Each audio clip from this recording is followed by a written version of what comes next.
World top 100% scholarship తో admission పొందాలి అనుకున్న India top competitive exams IIT NEET IAS design law group 1 government jobs etcetera guidance కావాలి అన్న India and world top universities లో medicine law finance join అవ్వాలన్నా students and parents కి career counselling కావాలన్నా మీ కెరియర్ డెసిషన్ డబుల్ చెక్ చేసుకోవాలి అనుకున్న 25 years experience doctor Satish IRSC గారిని సంప్రదించండి. Welcome to Prime 9.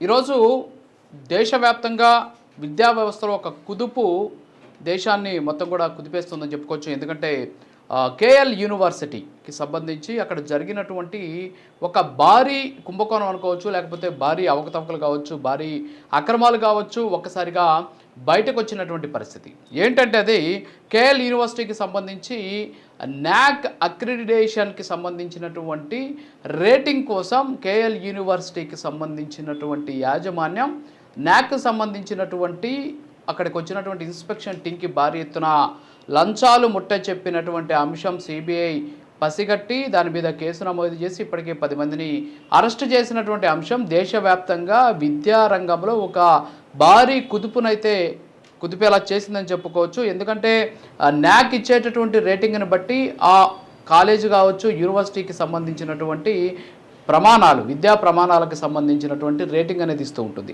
అయితే 2 తెలుగు రాష్ట్రాలకు సంబంధించి ఎస్పెషల్లీ ఈ కేఎల్ యూనివర్సిటీ అనేది గడిచిన 2-3 సంవత్సరాలుగా వరుసగా A++ నాక్ గ్రేడింగ్లో ర్యాంకింగ్ తెచ్చుకుంటోంది. అయితే ఈసారి కూడా A++కి సంబంధించినటువంటి ర్యాంకింగ్ కోసం వచ్చినటువంటి నాక్ టీంకి భారీ ఎత్తున లంచాలు ముట్టజెప్పినటువంటి కేసుకు సంబంధించి ఇప్పటికే 14 మంది మీద కేసు నమోదు చేశారు. ఈ 14 మందిలో కేఎల్ యూనివర్సిటీ చైర్మన్ అలాగే ప్రెసిడెంట్గా ఉన్నటువంటి కోనేరు సత్యనారాయణతో పాటు వైస్ ఛాన్సలర్గా ఉన్నటువంటి జి పార్థసారథి వర్మ, అలాగే వైస్ ప్రెసిడెంట్గా ఉన్నటువంటి కోనేరు హవీష్ అనేటటువంటి వీళ్ళతో పాటు హైదరాబాద్ క్యాంపస్ కేఎల్ యూనివర్సిటీకి సంబంధించినటువంటి డైరెక్టర్ రామకృష్ణల మీద కేసు నమోదు చేసినటువంటి పరిస్థితి. వీరితో పాటు మరీ ముఖ్యంగా దేశంలో ప్రముఖ యూనివర్సిటీస్ పేరెన్నిక కలిగినటువంటి యూనివర్సిటీకి సంబంధించినటువంటి వైస్ ఛాన్సలర్ ఒక ఆయన, అలాగే కొంతమంది డీన్స్ని కూడా ఈ కేసులో అరెస్ట్ చేసినటువంటి పరిస్థితి అయితే కనిపిస్తుంది. సో వాస్తవంగా గతంలో మనం చూస్తాం మెడికల్ కౌన్సిల్ ఆఫ్ ఇండియాకి సంబంధించి ఎంసీఐ గైడ్లైన్స్ ప్రకారం కొన్ని కాలేజీలకు సంబంధించి అనుమతుల విషయంలో ఎంసీఐ కుంభకోణం ఒకటి జరిగింది. అది అప్పట్లో దేశవ్యాప్తంగా సంచలనంగా మారినటువంటి పరిస్థితి. అప్పట్లో కేతాన్ దేశాయ్ దానికి ఎంసీఐ చైర్మన్గా ఉన్న సందర్భంలో ఇదంతా జరిగిందని చెప్పి ఆయన కూడా సిబిఐ గతంలో అరెస్ట్ చేసినటువంటి పరిస్థితి. అయితే ఇప్పుడు తాజాగా ఎస్పెషల్లీ ఈ యూనివర్సిటీకి సంబంధించి అంటే డీమ్డ్ యూనివర్సిటీకి సంబంధించి నాక్ రేటింగ్ ఇచ్చేటువంటి క్రమంలో కేఎల్ యూనివర్సిటీ అక్రమాలు జరిగినటువంటి పరిస్థితి ఉంది. దీని మీద పూర్తి స్థాయి విచారణ జరపాలి. ఎవరైతే ఈ కేఎల్ యూనివర్సిటీ యాజమాన్యాన్ని అరెస్ట్ చేయడమే కాదు, ఆ డీమ్డ్ యూనివర్సిటీకి సంబంధించినటువంటి గుర్తింపుని రద్దు చేయాలనేటువంటి డిమాండ్ వ్యక్తమవుతుంది. సో మొత్తానికి ఈ అంశానికి సంబంధించి మనకు మరింత విశ్లేషణ అందించేందుకు ఐఆర్ఎస్సి అలాగే ఎడ్యుకేషనల్ ఎక్స్పర్ట్ సతీష్ గారు మనతోటి జూమ్ లైవ్లో సిద్ధంగా ఉన్నారు. వారితో మాట్లాడదాం. గుడ్ ఆఫ్టర్నూన్ సార్ సతీష్ గారు. నమస్తే అండి, గుడ్ ఆఫ్టర్నూన్. సో మీకు సార్ ఏంటి సార్ ఎలా చూడొచ్చు అంటారు ఇప్పుడు విద్యా వ్యవస్థకు సంబంధించినటువంటి అంశాలు? ఇప్పుడు కేఎల్ యూనివర్సిటీ అంశం అనేది 2 తెలుగు రాష్ట్రాలకు కాదు దేశవ్యాప్తంగా కూడా సంచలనం రేకెత్తిస్తుంది విద్యా వ్యవస్థకి సంబంధించినటువంటి అంశాల్లో. సో ఓవరాల్గా ఎలా చూడొచ్చు అంటారు ఈ ఇష్యూకి సంబంధించి? అంటే యాక్చువల్గానండి మనం ప్రైమ్ 9 న్యూస్ ఛానల్ ద్వారా రెగ్యులర్గా మనం ఎడ్యుకేషన్ వీడియోస్ సంబంధించి రెగ్యులర్గా ఎన్నో చేస్తున్నాం, మనం డైలీ చేస్తాం. చాలా సందర్భాల్లో గత 1.5 ఇయర్ నుంచి కూడా ప్రతి విద్యార్థికి మనం చెప్పే సలహాలు మీరు అబ్జర్వ్ చేసినట్లయితే అసలు డీమ్డ్ యూనివర్సిటీస్కి జాయిన్ అవ్వద్దని చెప్పి చాలా పబ్లిక్గా ఓపెన్ గానే చాలా సందర్భాల్లో ఎన్నో వందల సార్లు మనం చెప్తున్నాం. చెప్పినప్పుడు పిల్లలందరూ పేరెంట్స్ అందరూ కూడా సరే వాళ్ళు ఎక్కువ మంది పిల్లలు జాయిన్ అవుతారు కాబట్టి వాళ్ళకి కొంత ఇగో హట్ అయ్యో లేకపోతే రకరకాల కారణాల వల్ల సతీష్ గారు ఎందుకు అట్లా చెప్తారు, ఇలా ఎందుకు చెప్తారు, అసలు ప్రైమ్ 9 వాళ్ళు ఏంటి ఇలా చెప్తున్నారు అలా చెప్తున్నారు అని చెప్పేసి రకరకాలుగా చాలా సందర్భాల్లో అనడం కానీ కామెంట్స్ రూపంలో కానీ చాలా సందర్భాల్లో చూసాం మనం. నేను ఎప్పుడు చెప్తా ఉంటాను లేదంటే మీరు ఎప్పుడు డీమ్డ్ యూనివర్సిటీస్ వెళ్ళొద్దు అని చెప్తాం. దానికి చాలా సందర్భాల్లో చెప్పారు. ఇదేమి నాకు ఆశ్చర్యకరమైనటువంటి విషయం ఏం కాదండి. ఎందుకంటే మామూలుగా మీకు జనరల్ గా సొసైటీకి పబ్లిక్ కి పేరెంట్స్ కి ఇది కొత్త విషయం కావచ్చు లేదా ఆశ్చర్యకరమైన విషయం అవ్వచ్చేమో, కానీ ఇది నేను ఒక కేఎల్ యూనివర్సిటీకి సంబంధించిన విషయం కింద కూడా మాత్రమే నేను చూడట్లేదు. ఎందుకంటే అసలు డీమ్డ్ యూనివర్సిటీస్ లో వాళ్ళు నాక్ అక్రిడిటేషన్స్ కానీ స్టేటస్ ఎలా తెచ్చుకుంటారు అనేది మీద పూర్తి అవగాహనతో పూర్తి బాధ్యత రాహిత్యంగా లాస్ట్ 1.5 ఇయర్ నుంచి 2 ఇయర్స్ నుంచి కాలేజీ పేర్లతో సహా మనం చెప్తున్నాం. ఇప్పుడు కొత్తగా చెప్పేది ఏం కాదండి. ఈ యూనివర్సిటీస్ Okay. పేర్లన్నీ ఎప్పుడో చెప్పాము మనం. వీళ్ళు ఏం చేస్తారంటేనంటే ఈ ప్రైవేట్ యూజీసీ ఈ నామ్స్ ప్రకారం బైపీసీ వాళ్ళకి కంప్యూటర్ సైన్స్ ఇవ్వడం, లేకపోతేనేమో అప్రూవల్స్ లేకుండా కోర్సెస్ రన్ చేయడం, లేకపోతేనేమో ఈ నాక్ అక్రిడేషన్స్ గురించి ఫ్యాకల్టీ లేకపోయినా ఉన్నట్టుగా చూపించి వాళ్ళకి శాలరీస్ చెక్స్ రూపంలో ఇవ్వడం, తర్వాత డబ్బులు మళ్ళీ వెనక్కి తీసుకోవడం. అక్రిడేషన్స్ గురించి ఈ స్టూడెంట్ ఫీడ్బ్యాక్ ఫార్మ్స్ ఉండాలండి. వాళ్ళ స్టూడెంట్స్ చేత వాళ్ళ మొబైల్స్ తీసుకుని వాళ్ళ చేత ర్యాంకింగ్ గురించి చేయడం, లేకపోతేనేమో ఫ్యాకల్టీ క్వాలిఫికేషన్స్ కూడా లేని క్వాలిఫికేషన్స్ ఉన్నట్టుగా చూపించడం, లేకపోతే ప్లేస్మెంట్స్ కూడా లేనివి ఫేక్ రిపోర్ట్లు తయారు చేయడం. ఇదంతా కూడానండి it is not just only KL university. మీరు కేఎల్ యూనివర్సిటీస్ ఒకటే బయటకు వచ్చింది కాబట్టి దాని గురించి మాట్లాడుతున్నాం అన్నది ఏదైతే ఉందో టాపిక్ అది కాబట్టి ఇట్స్ నాట్ మై ఇంటెన్షన్. అది కేఎల్ యూనివర్సిటీ సంబంధించి కాదండి. చాలా డీమ్డ్ యూనివర్సిటీస్ లో చాలా సందర్భాల్లో చాలా పేర్లు చాలా సందర్భాల్లో చెప్పాను. అన్ని యూనివర్సిటీస్ వచ్చినటువంటి అక్రిడేషన్స్ ఈ విధంగానే వస్తున్నాయి. దానికి ఉదాహరణే మన ఇండియాలోనే మోస్ట్ ప్రెస్టీజియస్ కాలేజ్ అయినటువంటిది ట్రిపుల్ ఐటీ హైదరాబాద్ ఉంది. నాక్ ఎన్ఐఎఫ్ఆర్ ర్యాంకింగ్ లో చూసినట్లయితే మీకు ఎన్ఐఎఫ్ఆర్ ర్యాంకింగ్ లో 60 తర్వాత ఉంటుందండి. అదేంటంటే విఐటి యూనివర్సిటీ టాప్ 10 లో ఉంటుంది. ఎన్ఐఎఫ్ఆర్ ర్యాంకింగ్ వచ్చి 60 ఎక్కడైనా ఉంటుందా? గవర్నమెంట్ ఇన్స్టిట్యూట్స్ ఏదైతే మనం మంచి మంచి కాలేజెస్ మనం చెప్పుకుంటామో ట్రిపుల్ ఐటీ హైదరాబాద్ కానీ, లేదా ఎన్ఐటీస్ కానీ, లేకపోతే ఐఐటీస్ కానీ, ఏదైతే గొప్ప గొప్ప కాలేజెస్ అని ఎలా చెప్తాం నిజంగా క్వాలిటీ కూడా ఉంటాయి గవర్నమెంట్ ఇన్స్టిట్యూట్స్ అంతే కూడా. అవేవి కూడా ఎన్ఐఎఫ్ఆర్ ర్యాంకింగ్ లో రాకపోవడానికి కారణం ఏంటంటే వాళ్ళు మ్యానిపులేట్ చేయరు, వీళ్ళు మ్యానిపులేట్ చేస్తారు. సాలరీస్ దగ్గర నుంచి, ఫ్యాకల్టీ దగ్గర నుంచి, స్టూడెంట్ ఫ్యాకల్టీ రేషియో దగ్గర నుంచి, క్వాలిటీ ఆఫ్ ది ఫ్యాకల్టీ దగ్గర నుంచి, క్వాలిఫికేషన్ ఆఫ్ ది ఫ్యాకల్టీ, లేకపోతేనేమో స్టూడెంట్స్ పెట్టి ఎగ్జామినేషన్స్ కానీ, లేకపోతే ఫెయిల్ చేయడం కానీ, డబ్బులు తీసుకుని పాస్ చేయడం కానీ. మాకు ఓన్ ఎంటిటీ ఉంది, యూజీసీ రికగ్నిషన్ ఉంది. మేము ఏం చేసినా ఎవడు అడిగేవాడు లేడు. మాకు ఏఐసిటీ అప్రూవల్ తో పని లేదు. బైపీసీ వాడికి మేము బీటెక్ కోర్స్ ఇస్తాం. ఇంజనీరింగ్ ఫెయిల్ అయిపోయినట్టు సప్లిమెంటరీ ఎగ్జామ్ పెట్టి అవసరం అయితే ఫైనల్ ఇయర్ తర్వాత మళ్ళీ ఫైనల్ ఇయర్ ఇస్తాం. లేదు అంటే ఫ్యాకల్టీ లేకపోయినా ఉందని చెప్తాం. రూపాయికి 10 రూపాయలు వసూలు చేస్తాం అన్నటువంటి ధోరణి అన్ని డీమ్డ్ యూనివర్సిటీస్ లో ఉన్నాయి. మీరు చెప్పారు ఇందులో ఉన్నటువంటి ఎవరెవరు అరెస్ట్ అయ్యారు అంటే సార్ సతీష్ గారు ఇక్కడ ఏంటంటే ఈ న్యాక్కి సంబంధించి అక్రిడేషన్ కావచ్చు, తర్వాత ఎక్స్పర్ట్ టీమ్స్ అక్కడికి వెళ్ళి పరిశీలించేటువంటి సందర్భంలో, వాళ్ళు గ్రేడింగ్ ఇచ్చేటువంటి సందర్భంలో డిఫరెంట్ యూనివర్సిటీస్ నుంచి ప్రొఫెసర్స్ని, అలాగే డీన్స్ని, వైస్ ఛాన్సలర్స్ని ఈ విధంగా సెలెక్ట్ చేస్తారు. ఒకరికొకరు తెలియకుండానే వెళ్తారు. వెళ్ళిన తర్వాత ఎవరు టీంలో అక్కడ ఉన్నారని చెప్పి తెలుస్తుంది అని చెప్పేసి కూడా బయట కొంత టాక్ ఉంది. అయినా సరే అలాంటి వాళ్ళందరూ కూడా పిక్ చేయడం అంటే నిజంగా మీరు చెప్తుంటే కేఎల్ యూనివర్సిటీ ఒకటే కాదు, ఈరోజు దేశవ్యాప్తంగా ఉన్నటువంటి డీమ్డ్ యూనివర్సిటీస్ పరిస్థితి ఎలా ఉంది అంటే ఇదంతా కూడా ఒక మాఫియా అనుకోవచ్చు. చదువుతాను వినండి, లిస్ట్ లో ఉన్నది. So for example Bharat institute of law, అది కూడా అలాంటి కాలేజీ. జగ్రాన్ లేక్ సిటీ యూనివర్సిటీ, ఎవరికి తెలియదు కాలేజీ, అలాంటి college. GL Bajaj institute of technology and management, అది అంతే. దేవనగిరి కాలేజ్, సంబలపూర్ విశ్వవిద్యాలయం, ఆల్ డీమ్డ్ యూనివర్సిటీస్. నీకు నేను హెల్ప్ చేయి, నువ్వు నాకు హెల్ప్ చేయి. ముందు తెలియకుండా వస్తారు. ఇదంతా కూడా థియరిటికల్ గా మాట్లాడతారండి. ఇందులో ఉన్నటువంటి కాలేజీలు జేఎన్యూ తప్ప మిగిలిన కాలేజీలు ఏదైతే మీకు చెప్తున్నారు నాక్ సంబంధించి, వీళ్ళందరూ కూడా ఈ కాలేజీల్లో పనిచేసే వాళ్ళందరూ కూడా వాళ్ళ డీమ్డ్ కాలేజీలు ఇవన్నీ కూడా దేనికి పని? అసలు చాలా సందర్భాల్లో చెప్తున్నాం డీమ్డ్ కాలేజెస్ కంప్లీట్లీ మ్యానిపులేషన్. ఇది పాజిబిలిటీ అవుద్దన్న విషయాన్ని సంవత్సరం నుంచి ప్రైమ్ మినిస్టర్ నేను ఎన్నోసార్లు చెప్తున్నా ఇది అవుతుంది. ఇది కేఎల్కి సంబంధించి మాత్రమే కాదు. ఒక సత్యనారాయణ గారితో నాకు బాగా పరిచయం ఉంది, చాలా తెలిసిన వ్యక్తులకు. లేకపోతే మన వైస్ ప్రెసిడెంట్ గారు రాజా హరిన్ గారు కానివ్వండి, లేకపోతే రామకృష్ణ గారు కానివ్వండి, హైదరాబాద్ క్యాంపస్ కి సంబంధించిన వాళ్ళు కానివ్వండి, తెలిసిన వాళ్ళే నాకు పర్సనల్ గా. ఇక్కడ నేను కేఎల్యూకి సంబంధించే కాదండి, అన్ని యూనివర్సిటీస్ దొరికారు కాబట్టి బయట వీళ్ళ ఇంటర్నల్ గా గొడవలు జరిగినాయి. వాళ్ళు చెక్కింగ్ వచ్చారు, ఇక్కడ ఉన్నటువంటి ఫ్యాకల్టీ ఎవరు కంప్లైంట్ చేశారు, వచ్చారు. అసలు మిగతా అన్ని కాలేజీల్లో కూడా సరైనటువంటి తనిఖీలు పెట్టి ఎందుకు యూజీసీ కంట్రోల్ చేయలేకపోతుంది అనేది బేసిక్ క్వశ్చన్. అది it's not about KL university. వీళ్ళ విజ్ఞానికి వెళ్ళండి, లేకపోతే ఇంకో గీతంకి వెళ్ళండి, లేకపోతే ఇంకో కాలేజీకి వెళ్ళండి, భారత్ యూనివర్సిటీకి వెళ్ళండి, జైన్కి వెళ్ళండి, ప్రెసిడెన్సీకి వెళ్ళండి, లేకపోతే మార్వాడి యూనివర్సిటీకి వెళ్ళండి, లేకపోతే అమిటీ యూనివర్సిటీకి వెళ్ళండి, లేకపోతే సత్యభామ యూనివర్సిటీకి వెళ్ళండి, భారత్ యూనివర్సిటీకి వెళ్ళండి, you name it any college. వాటి మీద సరైనటువంటి రెగ్యులేషన్స్ అన్ని కూడా, రెగ్యులేటరీ మెకానిజం ఎందుకు స్ట్రిక్ట్ గా లేదు? వీళ్ళు ఇష్టం వచ్చినట్టుగా అప్రూవల్స్ తెచ్చుకుని కోర్సెస్ రన్ చేస్తున్నారు. ఎస్ఆర్ యూనివర్సిటీ ఇవన్నీ ఒక్కటి అనుకోవడం వల్ల లేదండి. డబ్బులు ఇస్తే చేస్తారు. ఇప్పుడు ఇక్కడ ఉన్న కమిటీ మెంబర్స్ లో ఎవరైతే ఉన్నారో, ఈ కమిటీ మెంబర్స్ ఏమన్నా గవర్నమెంట్ ఐఐటీ నుంచి వచ్చారు ఏంటి? ఏమన్నా ఐఐటీలో ఐఐఎస్సి బెంగళూరు నుంచి ఐఐటీ నుంచి ప్రొఫెసర్ రేటింగ్ ఇచ్చేవాళ్ళు కాదు కదా. రెప్యుటేషన్ ఉన్నవాళ్ళు ఏం కాదు. ఎందుకు సార్ ఈ ర్యాంకింగ్స్ మనం ఎందుకు ప్రామాణికంగా తీసుకోవాలి? అక్రిడేషన్, నాక్ అక్రిడేషన్ A++, A++, లేదు A+B+ అని చెప్పేసి ఎందుకు వేసుకోవాల్సిన అవసరం ఉంది సార్? అలాంటప్పుడు అసలు దీని మీద అంత పారదర్శకంగా లేనటువంటి ఒక అంశం కాబట్టి దాన్ని తొలగించవచ్చు కదా. దాన్ని ఎందుకు ప్రామాణికంగా మాత్రమే తప్ప ఫీజు వసూలు చేయడానికి తప్ప.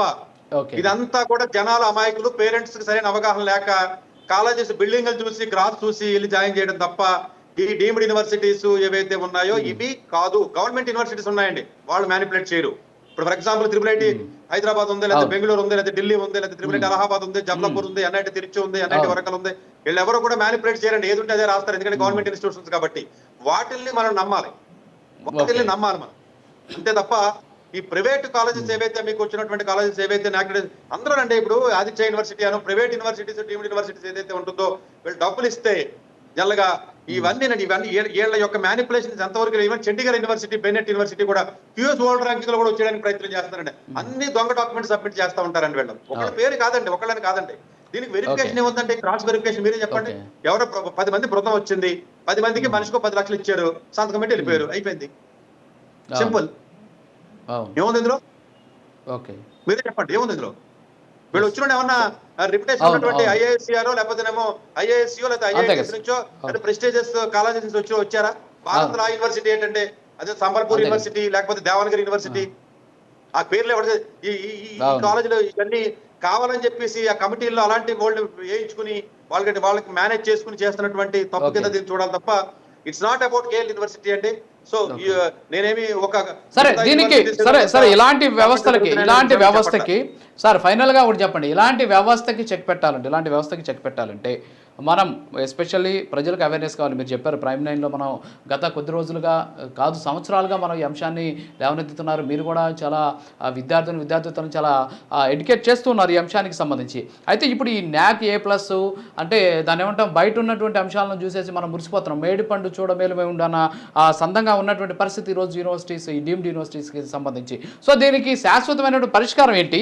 తల్లిదండ్రులకు మీరు ఇచ్చేటటువంటి సలహా ఈ అంశం బయటకు వచ్చింది కాబట్టి దీనికి ఇండిపెండెంట్ రెగ్యులేటరీ బాడీని ఏర్పాటు చేసి యూజీసీ యూనివర్సిటీస్ అందరికీ కూడా బాడీ ఏర్పాటు చేసి అందులో ఉన్నటువంటి మెంబర్స్ ని హైలీ ప్రెస్టీజియస్ కాలేజెస్ ఏదైతే గవర్నమెంట్ ఇన్స్టిట్యూట్స్ పెద్ద ఐఐటి ముంబై, ఐఐటి మద్రాసు లాంటి పెద్ద సంస్థల్ని ఒక రెస్పాన్సిబుల్ కింద ఫర్ ఎగ్జాంపుల్ ఆంధ్రప్రదేశ్ లో ఉన్నటువంటి ఐఐటి హైదరాబాద్ కి రెస్పాన్సిబిలిటీ ఇవ్వాలి, తమిళనాడులో ఐఐటి మద్రాసు లాంటి కాలేజెస్ ప్రెస్టీజియస్ కాలేజ్ రెస్పాన్సిబిలిటీ ఇవ్వాలి, నల్సార్ బెంగళూరు లాంటిది 2-3 రాష్ట్రాలకు సౌత్ ఇండియాకి రెస్పాన్సిబిలిటీ అప్పచెప్పి వాళ్ళకి ఆ రెస్పాన్సిబిలిటీ ఇచ్చి వాళ్ళ పర్సనల్ గా వెరిఫై చేసి వాళ్ళ అప్రూవల్స్ ఇవ్వాలి. అలాగే ఫ్యాకల్టీ లేనిది ఉన్నట్టుగా చూపించి ఇన్స్పెక్షన్ వచ్చిన రోజున లేని వాళ్ళని ఉన్నట్టుగా చూపించి మెడికల్ హాస్పిటల్స్ లో కూడా ఇదే పని జరుగుతుంది. మెడికల్ కాలేజీలో కూడా డాక్టర్లు ఉండరు, ఇన్స్పెక్షన్ రోజున వస్తారు, కనపడతారు, పేరు చూపిస్తారు, వెళ్ళిపోతారు, జీతం చెక్కుల రూపంలో ఇస్తారు, మళ్ళీ వెనక డబ్బులు తీసేసుకుంటారు. పిహెచ్డీ ఉండదు, ఉన్నట్టు చూపిస్తారు, దొంగ పిహెచ్డీ, అదే కాలేజీలో పిహెచ్డీ చదువుతాడు, పిహెచ్డీ అయిందని చూపిస్తాడు. వీటిలన్నింటికి చెక్ పెట్టాలంటే సర్ప్రైజ్ ఇన్స్పెక్షన్ జరగాలి.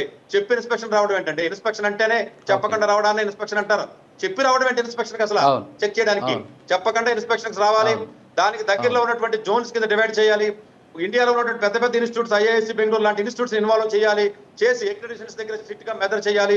సర్ప్రైజ్ ఇన్స్పెక్షన్ చేసిన తర్వాత ఒక్కసారి పర్మిషన్స్ క్యాన్సిల్ చేస్తే మళ్ళీ ఇమీడియట్ గా పర్మిషన్స్ ఇచ్చేస్తున్నారు. 4-5 నెలల్లో తెలంగాణలో మెడికల్ కాలేజ్ పర్మిషన్స్ క్యాన్సిల్ చేశారు, కొన్ని డీమ్డ్ యూనివర్సిటీస్ క్యాన్సిల్ చేశారు. చేసిన తర్వాత 2 నెలల్లో మరి పర్టికులర్ డబ్బులు ఇచ్చినట్లయితే ఇస్తారు. మీకు పైకి చూస్తున్నటువంటి కాలేజీలు ఏవైతే ఉన్నాయో, మల్లారెడ్డి అనుకోండి, యూనివర్సిటీ ఏ యూనివర్సిటీ కాలేజ్ తీసుకోండి, ఎవ్రీథింగ్ మ్యానిపులేట్ చేస్తున్నారండి. ఇది నేను చాలా ఓపెన్ గా చెప్తున్నానండి. నేను అంత ధైర్యంగా చెప్పగలుగుతున్నాను, నాకు తెలుసు కాబట్టి నేను చెప్పగలుగుతున్నాను. లేకపోతే ఎవరో చెప్పరండి స్టేట్మెంట్, ఎంత బోల్డ్ స్టేట్మెంట్ ఎవరు నేను ఇవ్వగలుగుతున్నానంటే ఇదే విషయాన్ని 2 సంవత్సరాలు చెప్తుంటే పేరెంట్స్ అందరూ ఈగోకి తీసుకుని అదేంటి సతీష్ గారు ఎలా అంటారమ్మా అంటే, చాలా మంది స్టూడెంట్స్ చిన్న కాలేజీలో డీమ్డ్ యూనివర్సిటీలు చదవడం వల్ల వాళ్ళు ఈగో హట్ అయ్యి మా పిల్లడు చదువుతున్నాడు సతీష్ గారు ఎలా అంటారంటే, చిన్న కాలేజీలు అంటారంటే, ఈ చెత్త కాలేజీలను పేర్లు పెడతారంటే ఇట్లా అని చెప్పేసి వాళ్ళు బాధపడి వాళ్ళు ఈగో హట్ అయ్యి నన్ను కామెంట్ చేయడం, నన్ను ట్రోల్ చేయడం వల్ల ఉపయోగం లేదు.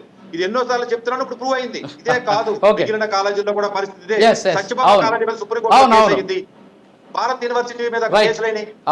అవును సతీష్ గారు, అవును thank you very much. So Satish గారు ప్రైమ్ 9లో చాలా రోజులుగా కూడా ఈ విద్యార్థులకు సంబంధించి కౌన్సిలింగ్ ఇస్తున్నారు, విద్యార్థి తల్లిదండ్రులకు కౌన్సిలింగ్ ఇస్తున్నారు, ఏ కాలేజీలో చేరాలి, ఏ కోర్స్ తీసుకుంటే బాగుంటుంది అనేటువంటి అంశాలన్నీ కూడా ఆయన చాలా పర్టికులర్గా చాలా కూలంకషంగా వాళ్ళకి వివరించేటువంటి ప్రయత్నం చేస్తున్నారు. అనేక సందర్భాల్లో కూడా వారు చెప్పారు ఏంటంటే డీమ్డ్ యూనివర్సిటీల పేరుతోటి భారీ ఎత్తున జరుగుతున్నటువంటి ఈ అవకతవకలు కావచ్చు, అంతేకాకుండా ఈ రేటింగ్ కోసం చేస్తూ ఉన్నటువంటి ఈ అంశాలన్నీ కూడా ఆయన అనేక సందర్భాలు చెప్పినటువంటి పరిస్థితి.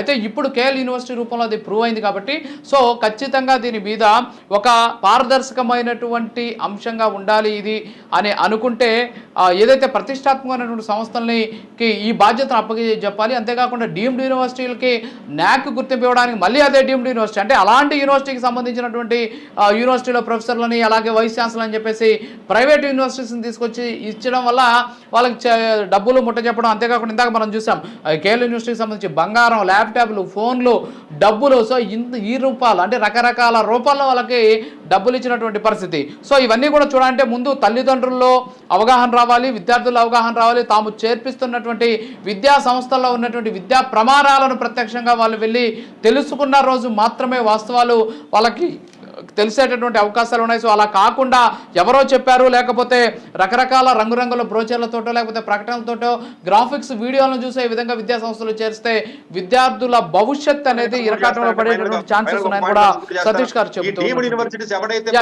చెప్పండి. ప్రైవేట్ ఓనర్, సింగిల్ ఓనర్ ఉన్నటువంటి ఏ కాలేజీలో కూడా జాయిన్ అవ్వకూడదు. ఎందుకంటే వాళ్ళ గ్రీడీనెస్ ఉంటుంది. వైస్ ఛాన్సలర్స్ ని వాళ్ళు చెప్పినట్టు విని వ్యక్తుల్ని, పెట్స్ ని వాళ్ళు చెప్పినట్టు వినే ప్రొఫెసర్ని, చెప్పినట్టు వినే వైస్ ఛాన్సలర్స్ ని రిక్రూట్మెంట్ చేసుకుని గ్రీడీనెస్ తో వాళ్ళకు మనీయే ఒకటే ఎజెండాగా తీసుకుని వీళ్ళందరూ కూడా వైస్ ఛాన్సలర్ గుప్పిట్లో పెట్టుకుని ఇన్ఎఫిషియెంట్ పీపుల్ అందరినీ వైస్ ఛాన్సలర్ రిక్రూట్ చేసుకుని, ఇన్ఎఫిషియెంట్ అన్న పదాన్ని మనం భయపడి ఇన్ఎఫిషియెంట్ పీపుల్ రిక్రూట్మెంట్ వీసీ కింద ఎక్కడ పడితే అక్కడ సంతకాలు పెట్టి వాళ్ళని వీసీస్ కింద రిక్రూట్ చేసుకుని వీళ్ళు ఈ సింగిల్ గా ఓనర్ ఉన్నటువంటి వ్యక్తులు ఎవరైతే ఉంటారో వాళ్ళ యొక్క సంస్థని వాళ్ళు నడిపించే విధానం కరెక్ట్ కాదు. దీనికి డెఫినెట్ గా గవర్నమెంట్ ముందుకు వచ్చి అప్రూవల్స్ లేనటువంటి కోర్సెస్ కూడా చాలా రన్ చేస్తున్నారు. బైపీసీ, కంప్యూటర్ సైన్స్ లాంటి ఇవన్నీ కూడా గవర్నమెంట్ ముందుకు వచ్చి ఇప్పటికైనా మేలుకుని స్టేట్ గవర్నమెంట్స్ కూడా దీనికి సరైనటువంటి రెగ్యులేటరీ మెకానిజమ్స్ పెట్టి చదువుకున్న వ్యక్తుల్ని కొంచెం మంచి ఇన్స్టిట్యూట్ లో చదువుకున్న వ్యక్తులు కానీ వాళ్ళకి రెస్పాన్సిబిలిటీ అప్పచెప్పినట్లయితే దీనికి కొంత మార్పు వచ్చి కొంత సొల్యూషన్ దొరికే అవకాశం ఉంటుంది.